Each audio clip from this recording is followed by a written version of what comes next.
Զրուցակիցս Հայաստանի դեմոկրատական կուսակցության փոխնախագահ Նարինե Դիլբարյանն է։ Տիկին Դիլբարյան, մեզ առջևում գիրակի օրը մի նոր փորձություն է սպասվում դեկտեմբերի 28-ին։ Մամուլն արդեն գրում է ԿՊ-ական որոշ անձանցից, այսպես Facebook-յան իրենց գրառումներից արտահոսքեր։ Այո, կա արդեն արտահոսքը, որ պատրաստվում է Փաշինյանը մեծ եւ թերևս վերջնական գրոհի Մայրաթոր Սուրբ Էջմիածնի դեմ, այս անգամ սցենարը կլինի հետևյալ կերպ,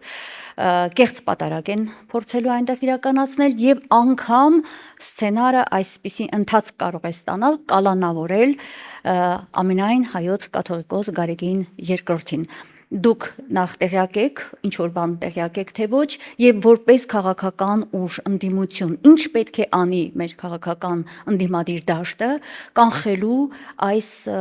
պատերազմը, որ ուղղվում է մեր եկեղեցու դեմ, իբր թե կաթողիկոսի անվամբ, բայց իրականում հայ եկեղեցու դեմ, խնդրեմ։ Անկեղծ ասած ծանոթ եմ նաև Նազելի Բաղդասարյանի, այսինքն Նիկոլ Փաշինյանի խոսնակի բացատրությանը, որ պարբերաբար վարչապետը մասնակցում է տարբեր պատարակների եւ դեռևս որոշված չէ թե որտեղ է պատարակ լինելու եւ իրենք կտեղեկացնեն, իսկ մնացած բոլոր լուրերը, որոնք տարածվում են, չեն համապատասխանում իրականության։ Ես կարծում եմ այս ճշգրտումը Նազելի Բաղդասարյանի նաև հետևանք է ամսի 18-ին Մայրաթոր Սուրբ Էջմիածնում հավաքված մեր 10,000 հավատավոր հայրենակիցների զուսպ արժանապատիվ ներկայության եւ ոչ մի սադրանքներին չմատնվելու։ Ես կարծում եմ իմ դիտարկմամբ Նիկոլ Փաշինյանը 28-ին չի գնալու Մայրաթոր։ Մայրաթորի այդ ես հասկանում եմ հիմա տագնապ եւ խուճապ կա, բայց մենք պետք է հասկանանք, որ առաջին այդ իրենց փորձը, իսկ դա փորձ էր, այդ 10 տիրադավ անունը ստացած արքեպիսկոպոսների գործունեության ձախողմամբ ցուցիչ է նրա, որ ինքը Փաշինյանը դրան չի մասնակցելու։ Չի բացառվում, որ ինքը վերստին, փաստորեն այն մարդկանց, ովքեր տարբեր այսպես նկատառումներով եւ հիմնականում կարծում եմ ակնհայտ կոմպրոմատների եւ իրենց կենսագրության եւ իրենց բարքի ու վարքի խիստ խոցելի եւ ամոթալի էջերը թաքցնելու համար հիմա մասնակցում են այս հազարհուշ գործողություններին, ինչպիսին է Մայրաթորի գրավումը, մենք ականատես եղանք ինչպես էին աքացիներով իրենց կողմնակիցները եւ բռունցքներով բախում Սուրբ դուռը, այն դուռը եւ այն տաճարի դուռը, որտեղ իջել է Հիսուսը, այսինքն Աստծո որդին, իրենք իրենց վրա ահեղ դատաստանի ժամանակ զարհուրելի այսպես պատժի արժանանալիք մեղք վերցրին եւ չգիտեմ կլինի արդյոք ներում կների Աստված թե ոչ իրենց, ինքը կարող է վերստին փորձել, գիտեք, կա հայտնի մարտավարություն, շագանակները կրակից անել ոչ թե անձամբ այրելով սեփական ձեռքերը, այլ ուրիշների միջոցով։ Եվ ես կարծում կփորձեմ վերստին գործի դնել այդ եկեղեցուց հեռացած, ինձ թվում է վաղուց հեռացած, որովհետև այդ մարդկանց վարքը ցույց է տալիս, որ իրենք երբևէ չեն եղել եկեղեցու հետ եւ գուցե սա էլ չկա չարիք առանց բարիք, որ իրենց դիմակը պատրվեց եւ մենք հասկացանք թե ովքեր են իրենք եւ ինչպիսի կողմնորոշումներ ունեն, բայց ես կարծում եմ ունենք մեկ այսպես հզոր զենք հայ եկեղեցին եւ մեր ինքնությունը պահելու եւ ընդ որում բացարձակ օրինական զենք, դա մեր մեծաքանակ ներկայությունն է, որովհետեւ թիվը ծնում է որակ։ Դուք տեսակ ոստիկանությունը փորձում էր այդ ըստ էության հավատավոր ժողովրդի հետ համեմատած չնչին մի փոքր խմբի մարդկանց սանձարձակությունը, իհարկե ողբերգությունն այն էր, որ մենք պարզեցինք, որ այդ մարդկանց թվում օպերայի եւ բալետի Ալեքսանդր Սպենդիարյանի անվան թատրոնի փոխտնօրեններ, դա երևի անպատկերացնելի անկում է։ Գիտեք, մեկ այդ տիկնիկային թատրոնի գեղարվեստական ղեկավարի հիմա օպերայի մենք տեսնում ենք, թե ինչպիսի անկում է եւ ինչպես է իրեն մտավորական համարող մարդը թույլ տալիս պարզապես խուլիգանական արարքներ։ Ըստ էության իրենք այդ օրը ես չգիտեմ քանիցս գրեցինք որ դա հաղորդում է հանցագործության մասին իրավապահները ոչինչ չարեցին բայց այնտեղ խուլիգանության բոլոր հատկանիշներով կատարված գործողություններ էին որը նաև հանգեցրել էր մարդկանց առողջության վնասի որովհետև Տեր Վրդանեսը այնտեղ սրտի կանգ եւ սրտի կաթված ստացավ տեսնելով ինչպես մեր սրբությունը փորձում են պղծել ինչ որ հրոսակներ անպատկերացնելի ձևով եւ կփորձեն գուցե թե գնալ այդ ձևով բայց մեր ներկայությունը ինքը էլի դառնալու է ըստ էության մեր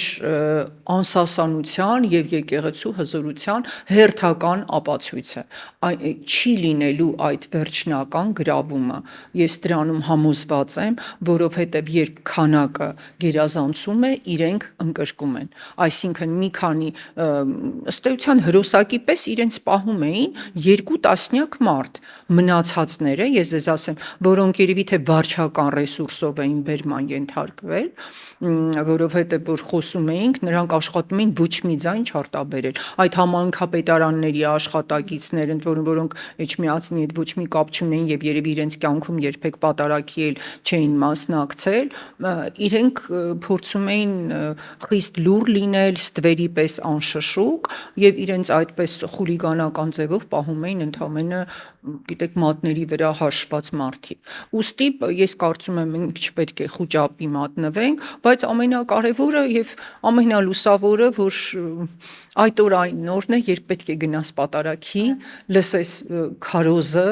լուսավորվես Աստծո լույսով այսինքն մենք այդ օրվան պետք 28-ին էլի պետք է սպասենք ոչ թե ահով այլ վստահությամբ եւ լույսով որ գուցե մեզ վերստին Աստծո կողմից դա եւս հնարավորություն է մեզ եւս մեկ հնարավորություն է տրվում գնալու ապացուցելու մեր հավատարմությունը մեր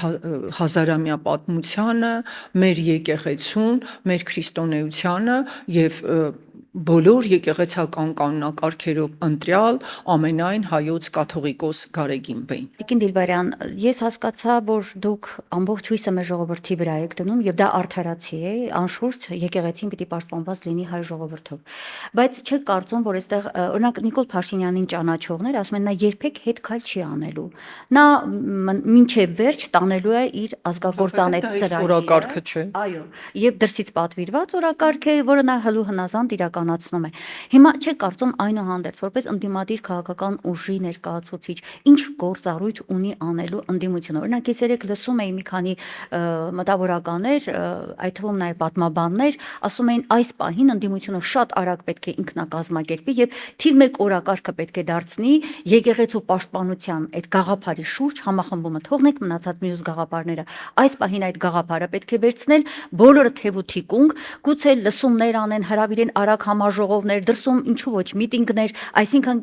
փողոցներ պիտի եռա, քայլեր պետք է կատարվեն։ Այս առումով դուք ինչ կարծում Այդ առումով ես համաձայն եմ, բայց գիտեք, ես կարծում եմ, որ այս պարագայում պետք չէ միայն քաղաքական ուժերին դիմել։ Ես օրինակ Էջմիածնում երջանիկ էի եւ երբ իմ դիմապատկերային այդ գրառումը կատարեցի, ես չեմ նշել իմ կուսակցական պատկանելություն։ Ես պարզապես եւ այնտեղ 1000-ից ավելի հավանումներ եղան։ Ես գրեցի, որ ես որպես հայ քրիստոնյա հավատավոր այդ օրը գնալու եմ իմ աղոթքը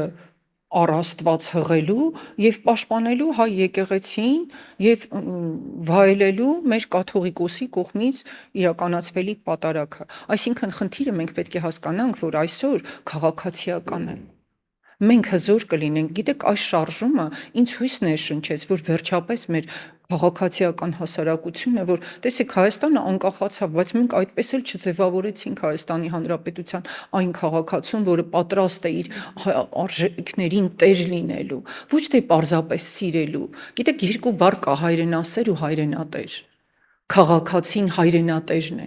դու կարող ես այսպես անգործունակ հայեցողական սիրել բայց վախենալ դուրս գալ սենյակից վախենալ քո կարծիքը հայտնել որովհետև քեզ կարող են ճնշել բայց հայրենատեր քաղաքացին որը այո պետք է ունենա նաև քաղաքական կողմնորոշումներ կուսակցական միշտ պետք է կանգնի իր ազգային արժեքների կողքին եւ ես կարծում եմ որ եւ հարցումներ են կատարում որոնք ցույց են տալիս որ հայ եկեղեցին հենց ի գլխավորություն Գարեգին Բ-ի այն ազգային ինքնության հիմնասյուներից է որի շուրջ մեր քաղաքացիները եւ քաղաքական ուժերը միավորված են այսինքն մենք ամբողջ աշխարհին եւ նաեւ Նիկոլ Փաշինյանին նրան այդպիսի ինչ ասեմ առաջադրանքներ հանձնարարող թուրք ադրբեջանական ուժերին պետք է ցույց տանք, որ հայ եկեղեցին միայն քաղաքական ուժերը ընդդիմադիր չեն պաշտպանում, իրեն պաշտպանում է ամբողջ հայությունը, այո, ի Հայաստան աշխարհի եւ ի Սփյուռս աշխարհի։ Հիմա Հայաստան աշխարհում նաև Արցախ աշխարհի հավատավորներն են։ Ես այնտեղ տեսա եւ Արցախի ազգային ժողովի նախագահի պաշտոնը կատարող Դանելյան Աշոտին եւ падգամավորներին, Մետակ Սահակոբյանին եւ պարզ արցախցիների բոլորին այնտեղ հանդիպել եմ, բոլոր կուսակցություններից, բոլոր հանրային շարժումներից, մարդկանց, որոնք նաև քաղաքականությամբ չէին զբաղվում, բայց իրենք մոտենում էին դա իսկապես ազգային համերաշխության